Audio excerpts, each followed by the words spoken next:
Oh my goodness. What a crazy week. Yeah. What happened? How's it crazy already? Well, we're like Tuesday. releasing 2 episodes in just a couple of days. Well, I mean, I haven't even posted about that. Okay, well, technical difficulties, y'all, but thanks for hanging in. People have said they were listening to it though already. I had someone say they had already listened to it. Oh, So. fantastic. Jason was like, just remember, tell everybody that I'm not a wizard. And I said, it's too late. Everybody knows you are. Hey, everybody. Welcome to another week of Case Files with Kat And Ashley. Yes. Got it. So what are you drinking? Okay, so I wasn't allowed to look at this in advance, and like everyone's staring at me now. We have an audience. It's a cat. Well, and Jason's over there. The wizard's over there. It is Black O-Lantern Pumpkin Stout. I'm very excited. Read the back. Chocolate, pumpkin, and velvety. What kind of madman would cross an imperial stout with a pumpkin ale? Our brewers, as it turns out.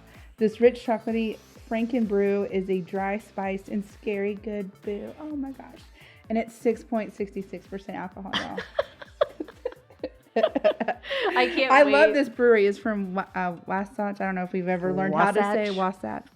Sure, Wasatch. You guys know what I'm talking about. Watch with an S in the middle. Don't sue me. I don't know how to say your name. But they're from Salt Lake City, Utah, and I remember that because my mom was in Utah, and so I was like, oh, that's so cool. She lives like an hour from there. Oh, fun. Anyways, it says we drink our share and sell the rest. Established in 1986, which is the year I was born, so that makes it even better.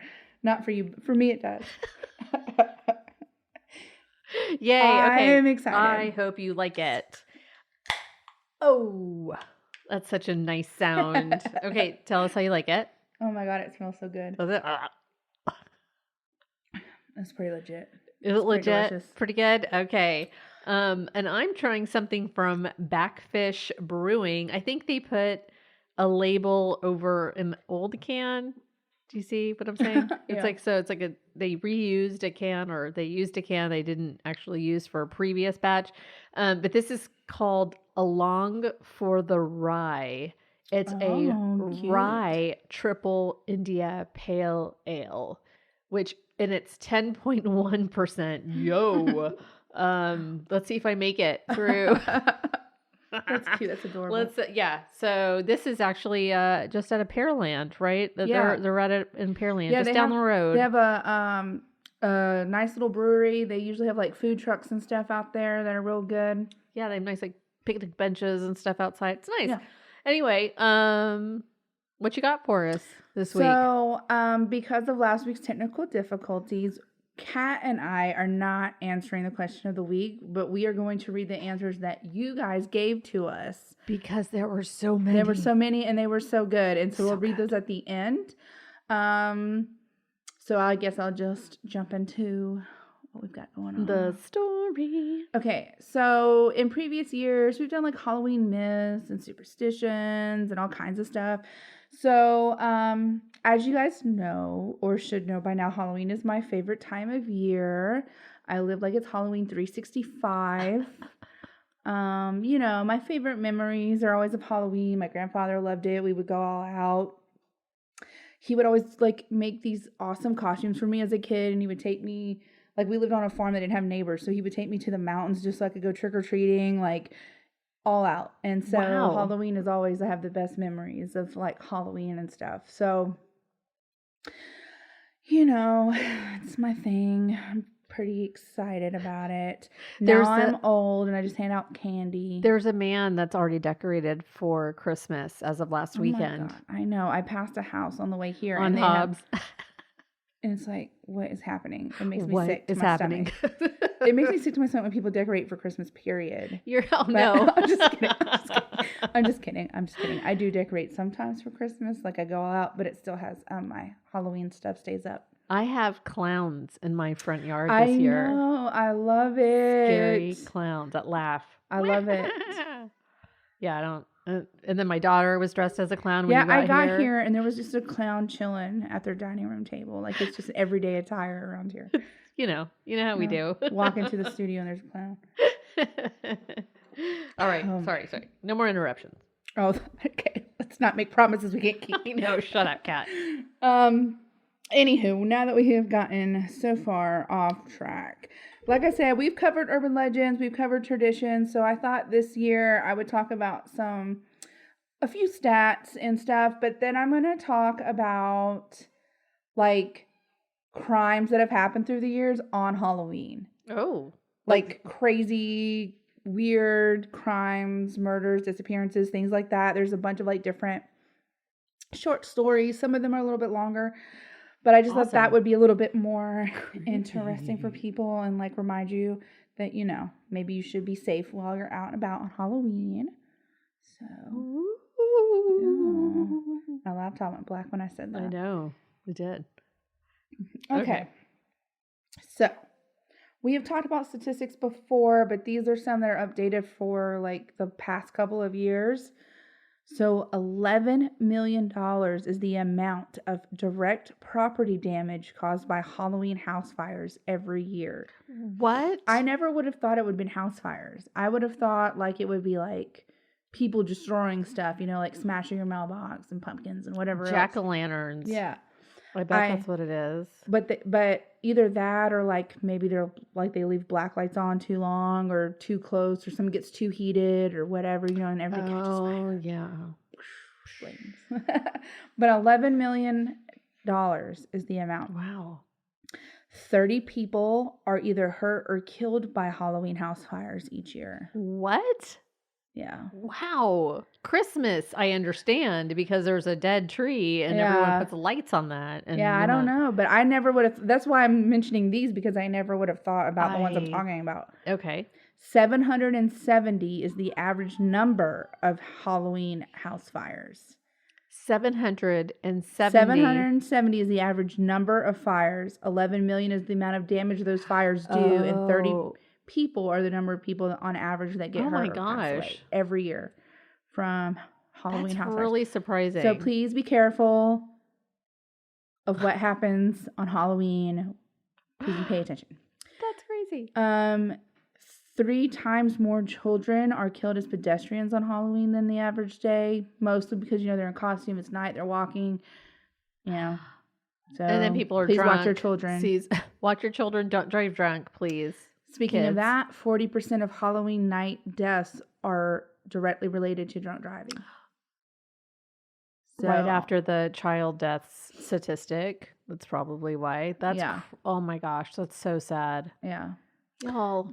They also said like there's so I think a lot of people know this, but maybe not, but a lot of pet adoption places don't adopt out black cats in October. Because so many people adopt them and torture them and do stupid things to them because of the Halloween superstitions around them. So most shelters will put a no adoption on black cats for the whole month or like weeks leading up to it, just because they don't want them to be adopted for that reason. That's so sad. Louis, we got in August, so we were lucky then. Yes. So if you have a black cat, try to keep it indoors because people are so messed up. He heard me say his name. That's his approval of keeping your cat safe. He heard me say his name. So overall, there is an increase on crime on Halloween. The number one type of criminal activity that is massively increased on Halloween. Can I guess? Yes. Either vandalism or breaking into a cemetery. Close. Oh. So it's property crime, but it's not vandalism. 60% of the claims involved theft from the home, including breaking and entering. So people know that you're out trick-or-treating or at Halloween parties, and they break into your house and rob you while you're gone or while you're there. But they assume that most people are out partying, trick-or-treating with their kids or whatever. They look for the houses that have the lights off that aren't like handing out candy and stuff. Just thought I'd add that little tidbit in there. Oh, maybe leave your light on to protect your home. We don't really leave this block, so I mean, I haven't had trick-or-treaters in a long time. Like everyone trick-or-treats like early now, like not on Halloween. I don't understand it. I don't have kids though. Well, we have Halloween on a Monday this year, and Jason's like, "Why don't we just trick-or-treat on Saturday?" I was like, Well, like I saw posts, on like the neighborhood apps Yeah. and stuff, and they're like, what day is trick-or-treating here? And everyone's like, on Halloween. And then other people are like, no, we do it on the weekend because Halloween, kids have to go to bed early, blah, blah, blah. So I don't know when people are trick-or-treating. I'm not going to have candy because people can't make their minds up. So I don't know. I have no idea. I can't buy it early because I'll eat Ashley's it. house for trick-or-treating. Her address is... No, I will eat the candy if I get it today. So y'all need to decide when y'all want to do trick-or-treating and message the page and let me know. Okay, good. Then I'll have candy on Monday. Okay. Anyways, that's not the point of this story at all. I'm going to get into... Yes, Kevin, yes. I'm going to get into the first little story. And so it was Halloween night of 1977. 19-month-old Nema Louise Carter disappeared from her Oklahoma home. The next morning, Nema's parents discovered her crib was empty despite the locked bedroom windows and the secured house. There was no sign of forced entry anywhere in the house, and the police were baffled. All they could come up with was that someone must have snuck in earlier in the day and hid in the closet until nighttime, like after they had already locked up the house and everything, and taking Nema and letting themselves out while everyone was asleep. So about a month later, a group of kids made a gruesome discovery about 4 blocks away from the house. They were playing in an abandoned house, and they opened up an old refrigerator, and they found the decomposed body of little Nema. She had died of suffocation. A similar crime, though, had happened like a year before. And it was these pair of 3-year-old sisters. They were twins, and they were named Mary and Tina Carpenter, and they were lured out of their home. It was discovered that they had been lured out by a former babysitter, or by their babysitter, and they were found locked in a refrigerator in a different abandoned home. They were found 2 days later. Mary had suffocated, but Tina survived, and she's the one that identified it was our babysitter.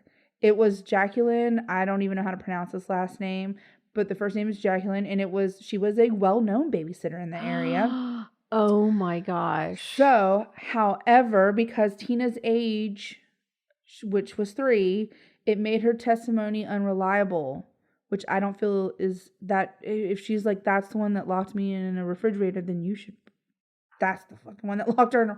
I mean, why would she lie about that when her sister just died? And oh my God. Anyways, but because of her age, they said her testimony was unreliable and there wasn't enough physical evidence, so Jacqueline remained free and eventually became the Nema Carter's babysitter. Those old accusations made her the very first and main suspect in Nema's disappearance. It wasn't until June of 1983 that she was finally charged with murder in the first degree and sentenced to life in prison. Good. She never did confess to the murder, though, and her repeated appeals have been denied. Good. She died of liver cancer in prison in 2005. Wow, that's a long time. And how old was she when she got arrested?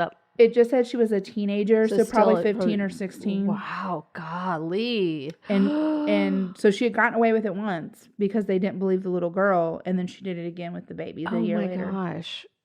I wonder if she's the youngest girl to have ever been sentenced to life. I know one of the first school shootings was a girl, but I don't know. Just because it was a Monday. Oh, yeah. I remember that story, yeah. Oh, that makes my stomach turn. To me, it's just so sad because it could have been prevented had they just listened. That little girl tried to tell everybody. And the guilt you must feel because you couldn't stop her, even though it's not really your fault. It's really the people who let her go's fault or whatever. But, oh my God, I won't be able to live with it. But I was glad to see that she was arrested and she did spend time in prison before dying. So, Halloween, 1979. Okay, let me just say a lot of these are in Texas, which I wasn't intentionally doing that. They just happened to be in Texas. Yay, Texas. Go, Texas. Yeah. Halloween, 1979. I was 3. I wasn't born yet. The unidentified body of a woman in her 20s. This is a serious subject. In 1979, the unidentified body of a woman in her 20s was discovered along the interstate just outside of Georgetown, Texas. The victim was wearing nothing but a pair of orange socks. she had been sexually assaulted and strangled to death. It was 40 years after her death that Orange Socks was finally identified. They just called her Orange Socks? They couldn't identify her. They had no, they didn't know who she was. Jane Doe or anything. They just called her Orange Socks? That's what they called her for 40 years because they, for whatever reason, couldn't identify her. She wasn't really local, so no one, like, they put her picture up, but no one knew who she was. So she was finally identified 40 years later as 23-year-old Deborah Jackson. So there had been a forensic artist named Natalie Morey, and she had done an updated artistic rendering. Like, she had decided that she was going to try to solve this case, so she did an updated drawing, and this drawing caught the eye of Deborah's sister. So she contacted the sheriff's office, and there was a DNA test performed in August 2019, and it confirmed the suspicions. But they still didn't know who killed her. So serial killer Henry Lee Lucas did confess to the murder. He claimed he had picked her up while she was hitchhiking in Oklahoma and that her name was Joni or Judy. He said he couldn't remember. But he also claimed to have had sex with her after she was dead. Of course, I think we've talked about him before. He was sentenced to death in 1984. Well, we've mentioned him in passing, but he was sentenced in 1984. Before he died, he did recant his confession to have his sentence basically changed from like death to life in prison. But no one knew, was he really recanting? Did he kill it? So it was like up in the air. Did he kill her? Didn't he kill her? Who killed her? No one knows. So there wasn't a motive. Like, they don't really have it's not really closed because they thought it was, but then he recanted. So, and it's 40 years had gone by before they even knew who she was. So unfortunately, it's still unsolved. They don't really know who did it or why, but the only person who's ever confessed to it was Henry Lee Lucas. The morning of November 1st, 1980, revealed the body of an identified teenage girl. She was found also in Texas, right off Interstate 45, just out of Huntsville in Walker County. The last time she had been seen alive was on Halloween night. This was exactly 1 year after Deborah Jackson, aka Orange Socks, was found in the area, and the circumstances were very similar, and they at the time had thought they might have been connected. She had been sexually assaulted, beaten, and strangled. She was also an out-of-towner. The authorities couldn't identify her. She was from out of town.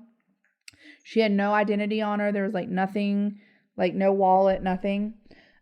She was known as the Walker County Jane Doe. Yeah, I don't know. Better than Orange Socks. Yeah, I don't know. I'm just saying. I agree. Rude. I completely agree. But that's what she was known as. Witnesses had reported seeing this girl dropped off by a man at the South End Gulf Station on Halloween. She had asked numerous people for directions to the Ellis Unit Prison so she could visit a friend, but no one at the prison to this day has ever admitted to knowing who she was.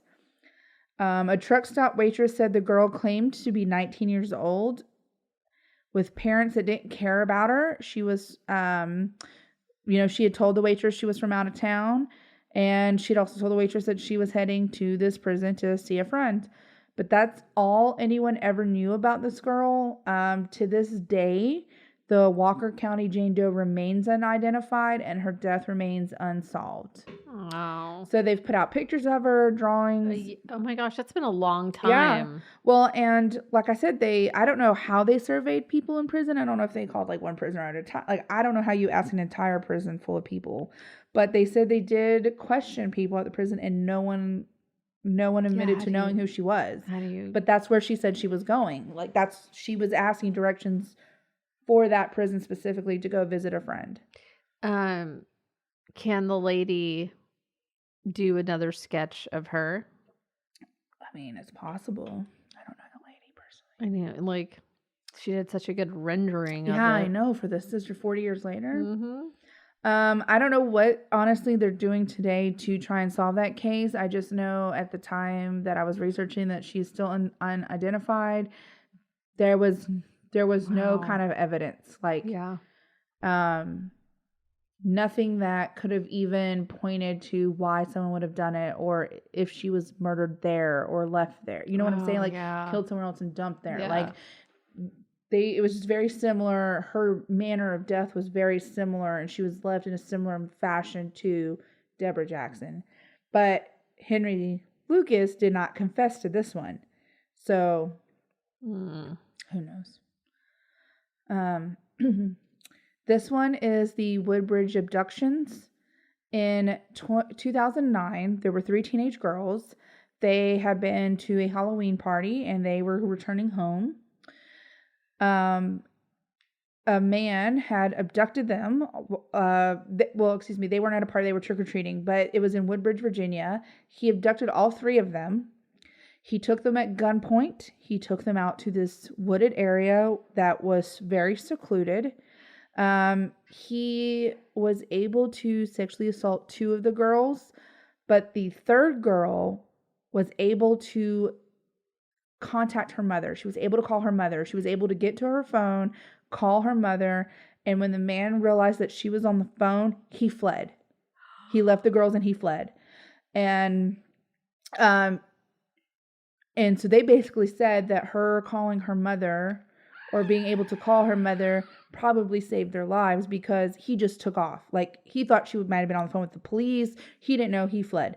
So the police did arrest someone.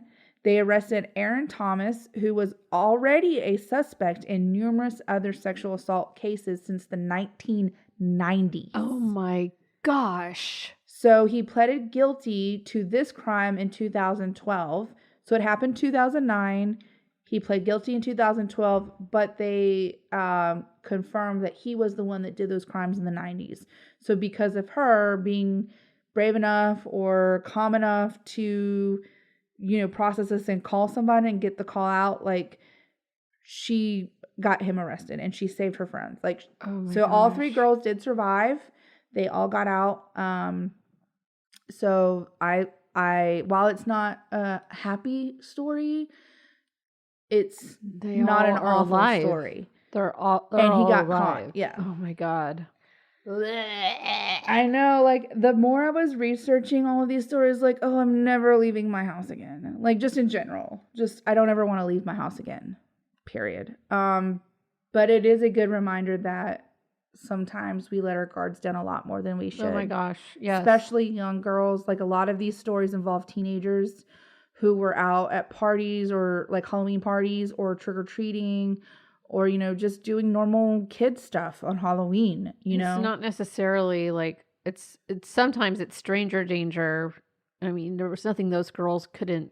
They didn't know the man. Yeah, they were just out and doing normal stuff. Which is not usual. Usually it is someone like a babysitter. God damn. Like, I'm just going to keep my kids with me all the time. There was one story, and I don't think I put it in here. If I put it in here, well, I'm fucking up. But it was like a mom and an aunt and a little boy, and they were trick-or-treating, and a man came out from around a corner and shot at them.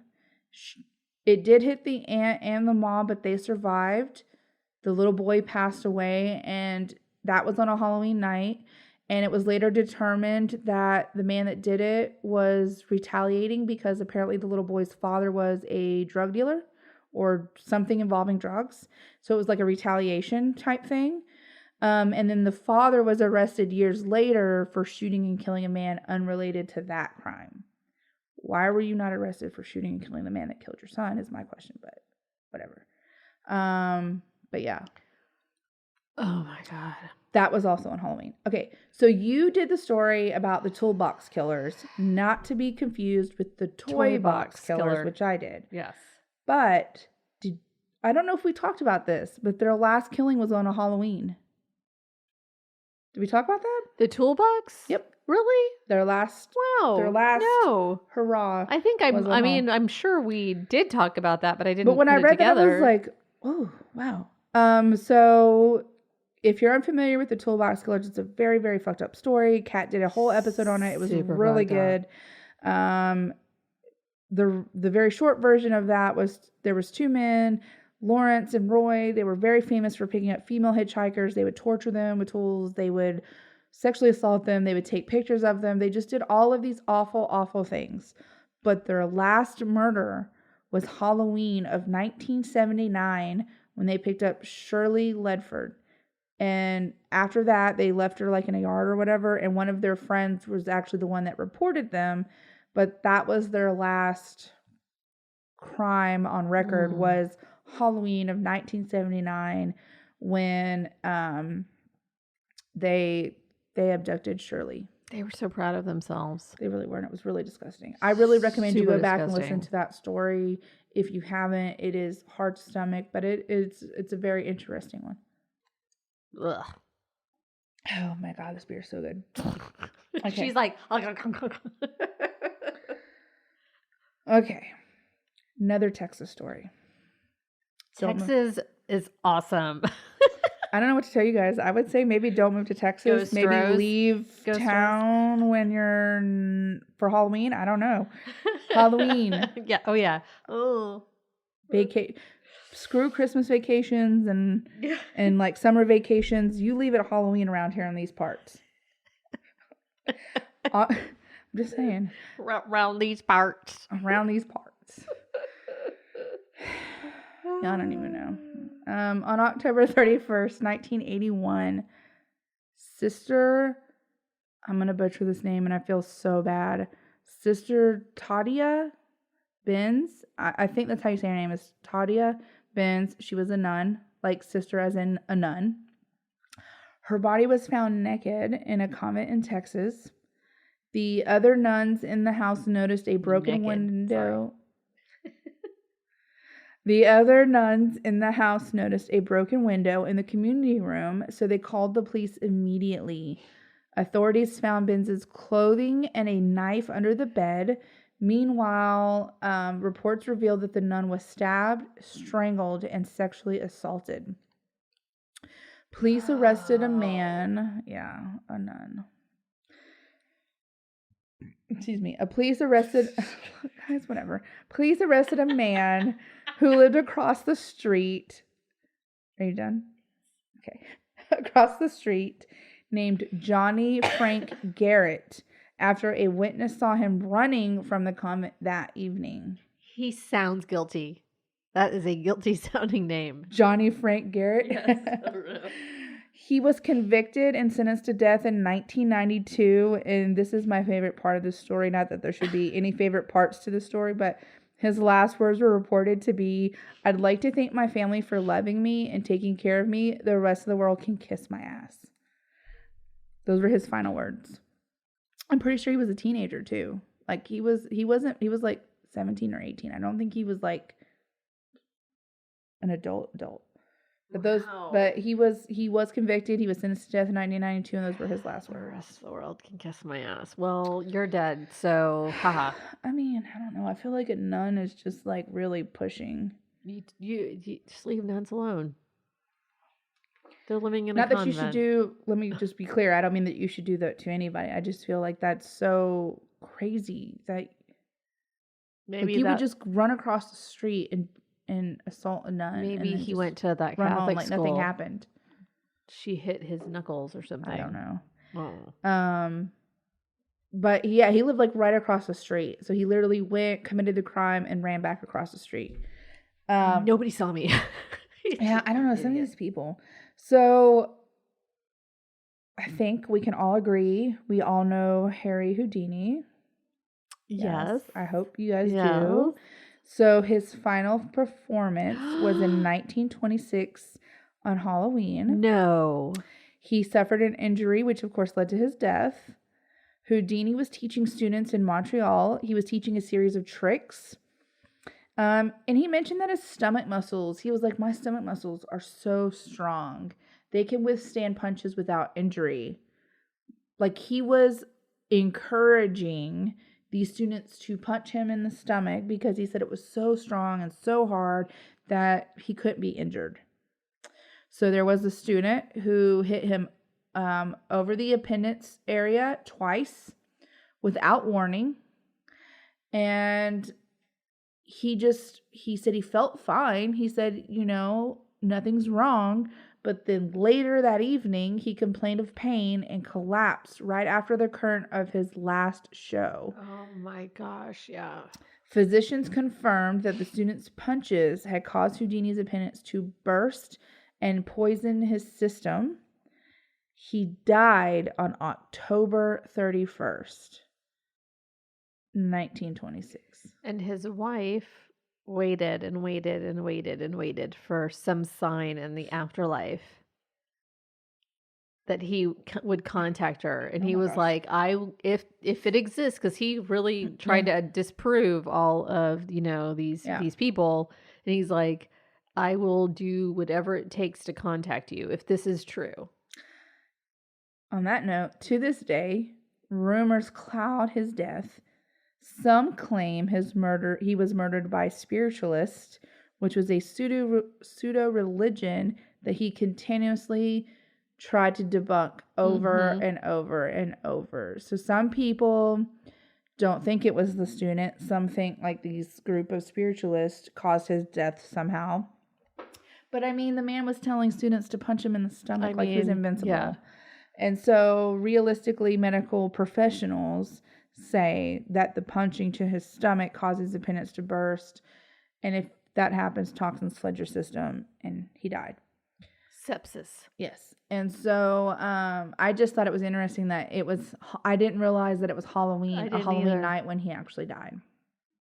His wife waited for him all the time. Every year or something. Like for a long, long time. She just waited. No. Oh, that's unfortunate. She waited for some kind of signal, some movement, something for a long time. Mm-hmm. That's sad. She eventually gave up. She was like, yep, it's all fake. Because what he would do, he would actually hold shows just to show people what they're doing. So, so the table's shaking. Well, I'm going to show you how they do that. Or there's... I can see why they might want to murder him. Yeah, but they did confirm it was from the appendix. Yeah. Interesting. Mm-hmm. So we have talked about Son of Sam. Mm-hmm. Yes. So David Berkowitz, which is, as we all know, Son of Light. No. Son of Sam. Son of Light. Oh, excuse me. Son of Light. I forgot. Yeah, he's... but more commonly known as Son of Sam. Yep. Was incarcerated in the Attica Correctional Facility at an upstate New York supermax prison when he predicted a murder.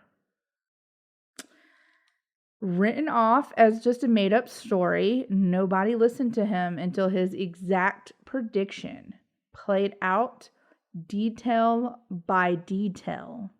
Like how many details? The entire thing. Stop it. How they broke in, what they did, who they killed, where they killed them, how they killed them, everything. And I'm gonna tell you the story. But did he tell them to do it? Nobody knows how he predicted it, but they didn't listen to him. They didn't believe him. They're like, oh, he's just making this up. Why? Like, how would he know this information? It was a supermax prison. He didn't have visitors. I don't know how he would have, you know what I'm saying? I don't know how he would have gotten information out or planned a murder because he wasn't allowed to have visitors or anything like that. So on the early morning of Halloween in 1981, while staying in their Manhattan home, 39-year-old Ronald Seisman and 20-year-old Elizabeth Platzman were beaten and shot to death. According to reports, Berkowitz had described a cult carrying out this massacre and described the exact apartment to a T. It is unclear if his prediction was merely a coincidence. They can't prove that it was or wasn't, but the apartment was ransacked, but absolutely nothing was missing. To this day, that murder remains completely unsolved. They do not have suspects. They do not know why these people were murdered. They don't know why the apartment was ransacked, but nothing missing. And they sure as fuck don't know how David Berkowitz could predict it. But he tried to warn them before it ever happened. He was like, this cult is going to break into this apartment. They're going to kill these people. This is going to happen on this date at this time. He like described the entire apartment, the exact layout of this apartment, like to the T. He knew everything about this murder. Was it in New York? Yeah, it was in Manhattan. Oh, wow. Interesting. But they don't know. They don't know how he knew that. And they don't. Unless he was like a part of the planning originally. You know what I mean? Like, yeah, but he knew it was going to happen. a long time. Oh, had he? You know what I mean? It wasn't like day one. Yeah. You know? And so it didn't explain how he knew. They honestly, like I said, they wrote it off originally. So they didn't take it into any kind of seriousness. Yeah. And then it happened. And they're like, what the hell? Right. How did he know that? Oh my gosh. And so anyways, it does remain unsolved to this day. There's no motive. There's nothing missing. As far as they can tell, these people have never done anything that would warrant someone wanting to murder them. No cult has ever claimed it. No serial killer has claimed it. So nobody Did has they have a weird credit. Occupation or something? Like, according to the report, they were just normal people. Wow. Like normal nothing that would. They weren't like drug dealers No. So there was a deadly incident that occurred on Holiday on Ice. It was an ice skating performance at the Indiana State Fairground Coliseum in Indianapolis. Super sketchy kind of event. I mean, not long after 11 p.m. on October 31st, 1963, skaters were completing their final routine of the night. Gas that had been leaking from a concession stand, like in a nearby area, caused an explosion. The flooring caved in, creating a massive crater. The accident led to 74 deaths and left 400 people injured. The Indianapolis Star reporter. Yes, Kevin. The Indianapolis Star reporter Richard R. Roberts reported the events of the night and described the tragic aftermath as a horrific scene. Quote, "You walked into a nightmare. This was the worst thing I have seen since my combat in World War II." So there's pictures. oh my God, there are. There's pictures, and it shows the bodies just lined up with sheets over them. And I mean, it's just chaotic. It's everywhere. But it was a huge, huge, huge explosion. And it was the last one of the night. So, like everyone was out there like skating, trying to get their last, Were the dancers, were the skaters the ones who died, or were there also attendees? I think it was like an open skate rink. You know what I'm saying? Like it was just called, like it was everyone there. Wow. Skaters, people around, like it was a huge explosion. 74 deaths, 400 injured. The pictures are pretty awful. I'm not going to lie. I don't recommend looking them up unless you just really have to. Okay. Well, now that you guys are all excited for Halloween, on Halloween night, 1957. Totally not excited.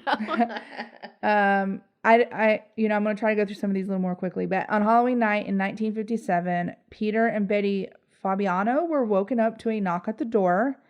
Thinking it was a late trick-or-treater, Peter brought some, he grabbed the candy, he went to hand them out. So Peter was a hairstylist in California at the time.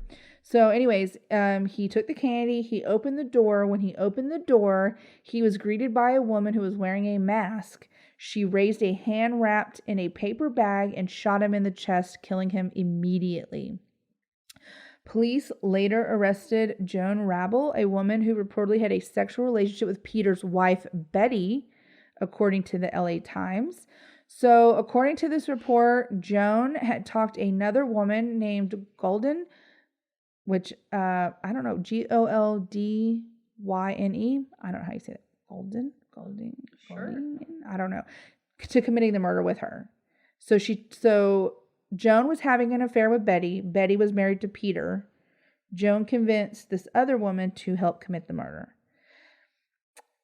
The other woman was sentenced to 5 years in prison. So Joan and Betty were having an affair, supposedly.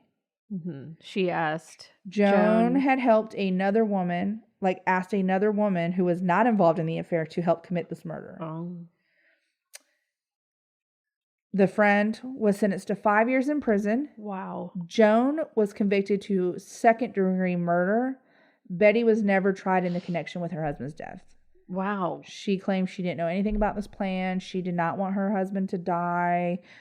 Nothing. So they couldn't ever link it together. It was just a plan that Joan had concocted on her own and kind of brought someone else into. And it was like this really messy love triangle because I think the friend was in love with Joan. Joan was in love with Betty, And then Peter was the one who was the victim in all of it because he's the one that got shot and died. Wow. Yeah. Wow. So, Chicago, South Side, 2011. 55-year-old Liddell Peoples blamed his girlfriend for stealing his bag of Halloween candy. An argument ensued. Yes, you heard me right. For stealing his bag of Halloween candy. An argument ensued, and 49-year-old Maria Adams threw a plate at his head, which struck him in the eye and caused a gash. Liddell then grabbed a knife and stabbed her multiple times, killing her. And this all stemmed because he had made an accusation that she's the one that stole his bag of candy and ate his candy. And then he found his bag of candy. I don't know. But oops. Craziness. You stole my milk duds. These are adults. 55-year-olds. Okay. Halloween night, 2008, convicted drug dealer Quentin Patrick of Sumter, South Carolina. I used to live kind of close to there. Oh. Heard a knock on his door, assuming it was a rival gang member. He grabbed his full auto AK-47 and blasted at least 29 bullets through his front door. It's Halloween. 11 of those bullets hit 12-year-old trick-or-treater TJ Darasaw, killing him. TJ's father and younger brother were also hit, but they did survive. Can I just ask, on a normal night, that person was not sober. That person was not sober. Right, but automatically assume, oh, that's my doorbell on Halloween night. It's got to be gang members, so let me just shoot up the fucking place. A rival gang is not gonna they're not gonna they're not gonna ring your doorbell. But unfortunately, it ended in the tragedy because the little boy did die. His father and brother did survive. I would have killed that man. Yeah. Just saying. Okay, so although previously this man served separate prison sentences for stabbing one woman and murdering another, John White was paroled and became a pastor of a small Michigan church. He was living in a trailer park, and he became romantically involved with a female resident a few trailers down and would frequently babysit her 3-year-old grandson. On Halloween 2012, while the 3-year-old boy was in the trailer, John knocked the boy's mother out with a rubber mallet and strangled her to death with a plastic zip tie. He stuffed her in a garbage bag and dumped her in the woods. He then returned to the trailer and dressed the boy in a Halloween costume, where the boy's father came to pick him up. After being arrested for the murder and asked why he did this, he told police his crime was part of a lingering fantasy to have sex with the corpse, but that he'd forgotten whether he did or did not complete that act with this woman. He was too caught up in the moment, so he might have forgotten to actually have the sex. Yeah, I don't know. Mind you, he had served 2 separate prison sentences, and he was already out, and he became a pastor. I don't get it, but he claims he doesn't remember if he slept with this woman or not after putting her in the woods. Halloween night, 1973. 1973, 9-year-old Lisa French of Fond du Lac, Wisconsin, dressed up as a hobo and went trick-or-treating. After she rang the doorbell of neighbor Gerald Turner, he took her into his house and shut the door behind her. This is what Gerald wrote after he got arrested, or he would say this. I can still see you standing in the doorway with that felt hat beaming and having recognized me. Then I see the delight in your eyes turn to fear as I close the door behind you. So he did sexually assault her and he killed her. He stuffed her body in a plastic bag and dumped it in a field. Although he was convicted of her murder, he was later paroled and would go on to file a discrimination complaint against the waste management in Madison because they refused to hire him because of this charge. And so he got tied up in that. But yeah, he did not serve much time. He got paroled for this horrific crime. Like many males who grew up to be killers, Richard, I don't know how to say this name right, Biegenwald, had a childhood stuffed to the gills with beatings and trauma. Very early on, he displayed super psychotic behavior. At 5, he set fire to his family's house. He was drinking by 8. And at 9, he received electroshock therapy. And 11, he attempted to set himself on fire. Jesus. One of his estimated 5 murders occurred on Halloween in 1981. 17-year-old Maria of Brick, New Jersey, had been out trick-or-treating late at night. Shortly after midnight, a patrolman spotted her walking alone on the road in the direction of her house. How old was she? 17. Around 10 minutes later, the police officer had turned around to go offer her a ride, but she was already gone. Her corpse was later found chopped into 3 pieces and buried in the yard of Richard's mother's house on Staten Island. That was a very quick, 10 minutes. He was able to get her and abduct her without the police officer. Because the police officer, circled around to pick her up. I'm getting close to being done, guys, but there's just so many crazy crimes on Halloween. In the suburbs of San Jose, California, on Halloween night, 1984, a man in a wolf mask used a machete to savagely hack apart a local resident, Doreen Herbert, who was 8 months pregnant at the time. Sometime around 9 p.m., there was a loud knock on the front door of Doreen's home, and when she opened the door, the masked man straight up said, "I'm going to kill you," according to her 4-year-old daughter, who was present for the attack. When officers arrived to the scene, they found the mask at the scene and a trail of blood that led them directly to him. Okay. We're going to end with this one. The night of Halloween 2011 became a real-life horror story when police discovered beloved mother of 4, Kathleen McGehee, murdered at her home in California. She had been stabbed 10 times in the torso, and the killing was described as excessively violent. As authorities dug deeper into the brutal slayings, their investigation turned into a case populated by demons, masks, and potential psychopath on the loose, which sent the community into panic. Halloween night 2011, Kathleen had been inside of her bedroom, and this is where she was attacked. She was stabbed by an individual wearing a Halloween mask and died from her wounds. God, that's terrifying. Yeah, her final moments came shortly after a 4 p.m. phone call with her son Colin. Kathleen was preparing food for a victim advocacy potluck and needed his advice on how to use her rice cooker. At 5 p.m., Kathleen did not answer a phone call from her daughter Caitlin, who had been out of town and planned to be picked up by her mother. After the unusual missed call, Caitlin quickly received a call from her brother, 26-year-old Dawson. She told him she was trying to reach their mother about getting a ride. Dawson told Caitlin neither the home phone nor the mother's cell phone had been working, and he wasn't at home to ask her himself. Although she tried calling her mother several more times, Dawson called again and offered to give her a ride himself. The ride home with Dawson was very peculiar. Rather than head straight home, Dawson said he needed to pick up some marijuana, which he called his medicine. He began driving towards Sacramento, which is about an hour away from the mother's home, while also being super chatty and more friendly than he normally was. He mentions their mother had been on a strict diet, which has made her extra tired lately. At one point, they stopped at a drugstore and Caitlin went inside to use the restroom. When she returned to the car, she found that Dawson wasn't there. He had gone into the store and was walking around aimlessly. Next stop was the fast food, which they ate. and he was stalling for another hour. Dawson stated that he normally makes the drive during the day and he was having trouble finding his way back in the dark.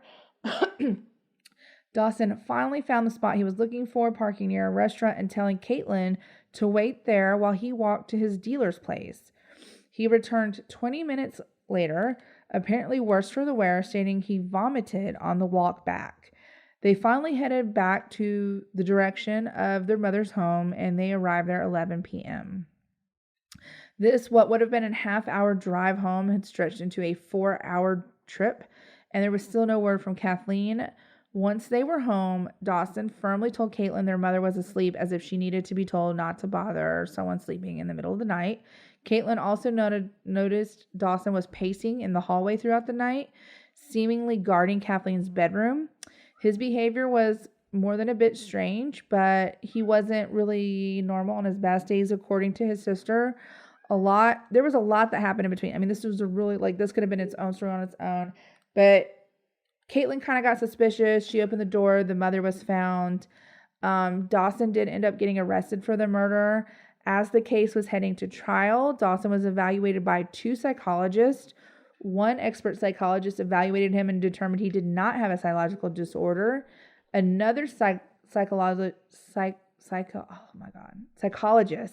assigned by the court did the same, but found he suffered from schizophrenia.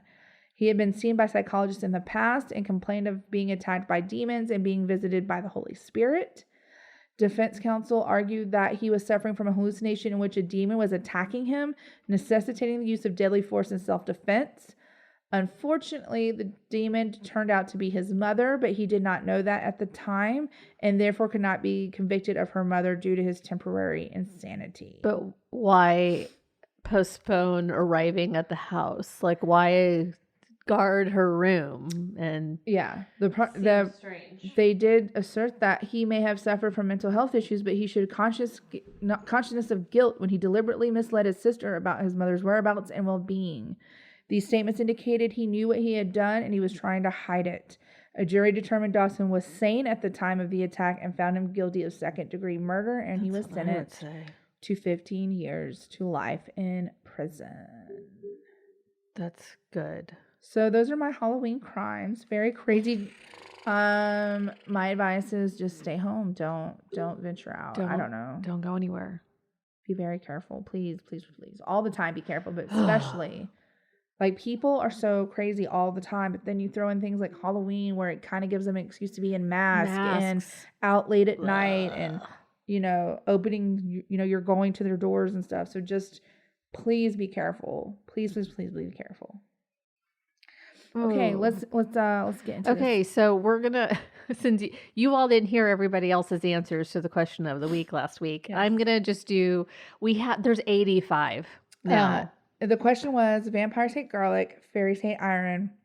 Iron. Oh my god! Okay, let me ask the question. Vampires hate garlic. Oh my god. Fairies hate iron. I didn't know that. Ghosts hate salt.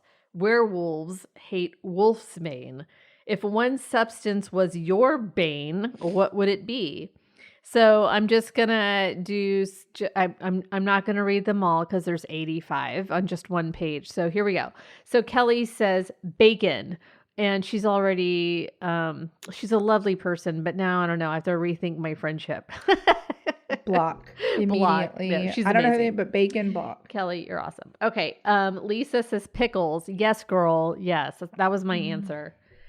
Sophie says artificial cinnamon. So I'm thinking that is not actual anything that's flavored cinnamon. Oh, maybe. I don't know what artificial cinnamon would be. Yeah, I think it's for me, artificial watermelon would be another one. Oh, God, I hate watermelon in general. I like to eat watermelon, but I don't like watermelon flavored things like Jolly Ranchers. Yeah. Jolly Ranchers, as Jason would say. Ranchers. Jolly Ranchers. You got to get it right. Jolly Ranchers. Sorry. Oh, it never gets old. Even the kids are like, Jolly Rancher. It's really funny. All right. Ariana says Jell-O. That's interesting. Jell-O. Is it a texture thing? Maybe. Or just like it jiggles. I don't know. Nira says goat cheese. Oh, God. Nira, God. Cheese. I know. Chris says papaya. That is another one for me, Chris. We are friends, so I like that. Okay. Chuck says Jack Daniels tells me I am invincible. I thought he was just about to say Jack Daniels and be like, immediate block. I am not invincible. Lesson learned more than one time. Jim says broccoli. Melissa says candy corn. Wow. There's a hate of candy corn. A lot of people hate candy corn. Christiana says cilantro. Oh yeah, it tastes like soap. I love cilantro. Adam says marshmallow. What is wrong with your friends? That's your friend too, Adam. Evelyn says onions, which, oh, Evelyn, that's why you're so thin and beautiful, because you don't eat onions, I guess. I eat a lot of onions. Autumn says birthday cake shots, because we went to the beach, our friend's beach house together, and she brought birthday cake shots. Oh. I had 5. They sound disgusting. I'm not gonna lie. It tasted like drinking chocolate cake. It was like I just took a shot of chocolate cake. It was delicious, and it doesn't feel like you're drinking alcohol. And I'm like, I'm fine. The next morning, I'm like, I'm not fine. It's too old for that nonsense. The light is too loud. Douglas says Brussels sprouts. Tanya says lavender. Manish says pumpkin spice latte. Becky says oysters. Did you know oysters were alive when you eat them? I don't care. They're delicious. Like, I love oysters. Boiled oysters. When they're cooked, I think. Raw oysters. Sam says coconut. Oh, I don't eat a lot of coconut. JC says sweet tea. Diane says mushrooms. Chantel says tomatoes, that's you right there. I hate tomatoes. They have to be mixed in with something. Katie says peas. Peas are the bane of my existence. Can't even stand the smell of them. I don't know that I know the smell of peas. I don't know if I've ever smelled peas either. I love them. I don't know that I've ever smelled them though. I don't know. I mean, I guess if you hate them though, you know. Laura says liver. Doris says, if you can believe it, pineapples. Yuck. I like pineapples. Yeah. Mandy, my cousin, says Nicolas Cage. Which makes me laugh. Jeff, lima beans. Doreen, sour cream. Quincy, strawberries. Donna, pickled herring. What is pickled herring? I don't know, but I don't like anything pickled. So we should ask Melissa, who likes pickled things. Rebecca, mayonnaise. There you go. Ugh, that was your answer last week, right? Yes. A girl I went to high school with, Valerie, hormonal irrational teenage angst is the bane of her existence. Herring is a fish, so it's pickled fish. Blech. Anne, raw oysters. David, pickles. Jenny, raisins. I'm with you there. I hate raisins. I'll pick them out of anything. Nathan, our neighbor, says, whatever the opposite of an IPA is. Amen. I hate IPAs. No, he's saying, okay, we'll see. I hate IPAs. IPAs are on the top of my list. So a stout would be... Yeah, but I was thinking the opposite of an IPA. Just let me explain for you people who don't know. IPAs are gross. I don't know if you're aware. I don't know if anyone's ever told you. I don't know if you know that as a fact.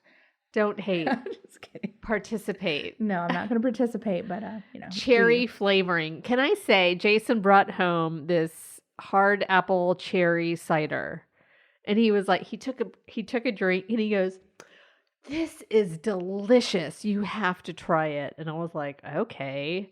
So it's the Angry Orchard. Oh yeah, right. So it's apple cherry cider. So I was like, okay, I don't really like cider. And I took a drink. I was like, oh my God. And he starts laughing. He goes, well, I felt like I was getting a cold. I don't anymore because I just had this medicine. Like, it just basically tasted like cough syrup. Apple, cherry. Yeah. Like, not my thing. Someone said amber. It gives me a migraine if I wear it. So that was Jennifer. I know.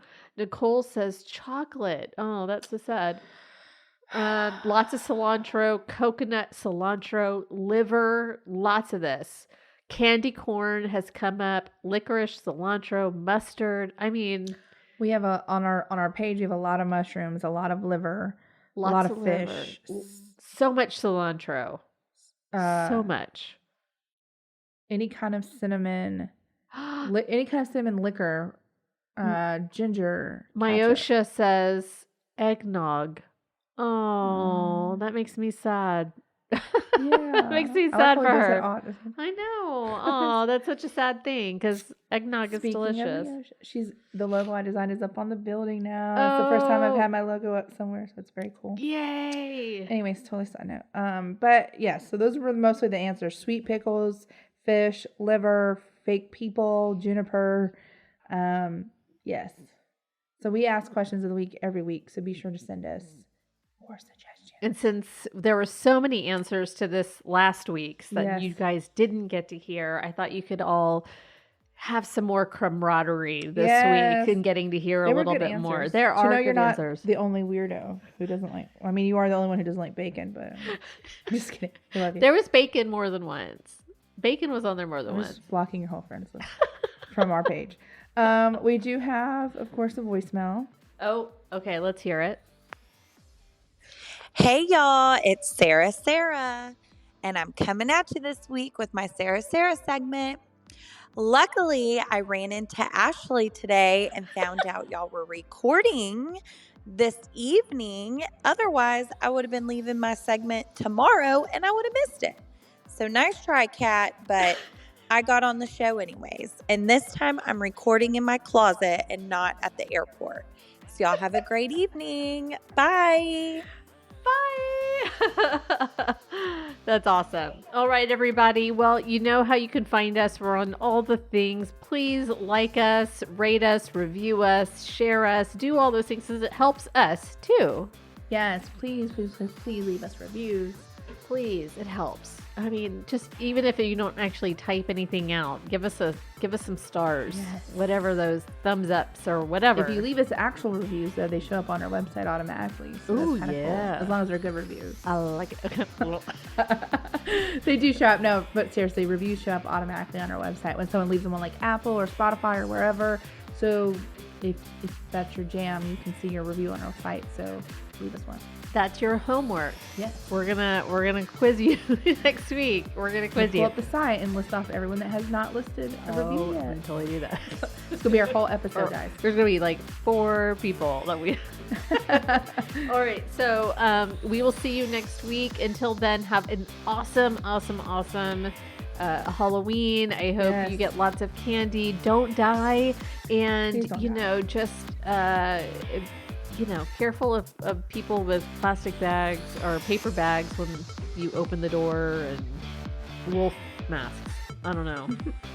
All of those things made me really nervous. So have a great time. Be kind to one another, and we'll see you next week. Bye.